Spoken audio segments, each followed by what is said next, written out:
মালদ্বীপের সর্বমোট ১১৯২টি আইল্যান্ডের মধ্যে ১৮৭টি আইল্যান্ডে জনবসতি রয়েছে এবং ১৭৬টি রিসোর্ট হিসেবে নিবন্ধিত রয়েছে। তবে মালদ্বীপের সবগুলো পাবলিক আইল্যান্ডের মধ্যে যে আইল্যান্ডটিতে সবচেয়ে বেশি পর্যটক ঘুরতে যান এবং রাত্রিযাপন করেন সেটি হচ্ছে মাফুসি আইল্যান্ড। মাফুসি আইল্যান্ডে রয়েছে মনোমুগ্ধকর সব সমুদ্র সৈকত, যা যে কোনো পর্যটকের মন কেড়ে নেবে।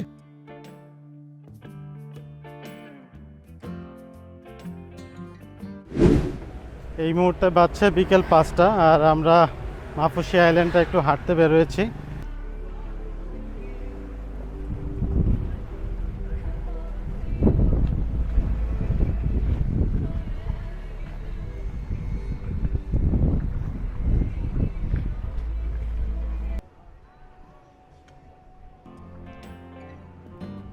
বন্ধুরা, এখানে দেখতে পাচ্ছেন ওয়াটার স্পোর্টসের বিভিন্ন আইটেম।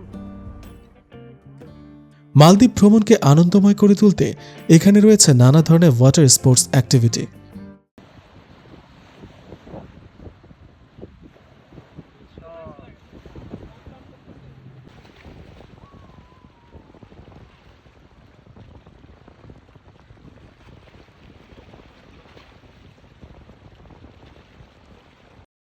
মাফুসি থেকে বিভিন্ন আইল্যান্ডে ঘুরতে যাওয়ার হরেক রকম প্যাকেজও এখানে পেয়ে যাবেন।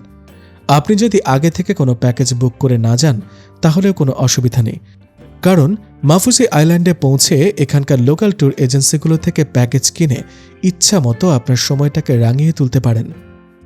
এখান থেকে সুইম উইথ শার্ক অথবা ডলফিন ওয়াচের সাথে স্নোরকেলিং এবং একটা স্যান্ডব্যাগ আইল্যান্ড সহ প্যাকেজ নিতে পারেন। এটাকে বলা হয় হাফ ডে প্যাকেজ। এতে দুপুরের খাবার সহ প্যাকেজের খরচ পড়বে কম বেশি ৬০ থেকে ৭০ মার্কিন ডলার। অন্যদিকে সুন্দর একটা প্রাইভেট আইল্যান্ডে সারাদিন সময় কাটানোর একটা প্যাকেজ নিতে পারেন। ডে লং সেসব প্যাকেজের মূল্য কম বেশি ১১০ থেকে ১৩০ ডলার হয়ে থাকে, যাতে অন্তর্ভুক্ত থাকে দিনব্যাপী সফট ও হার্ড ড্রিঙ্কস এবং বুফে লাঞ্চ।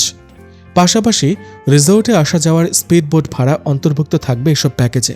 চলুন হাঁটতে হাঁটতে একটু আইল্যান্ডটা ঘুরে দেখি। এইদিকে হচ্ছে হোটেল কানি গ্র্যান্ডস। এই যে দেখতে পাচ্ছেন, এই আইল্যান্ডের অন্যতম বিশাল হোটেল কানি হোটেলস।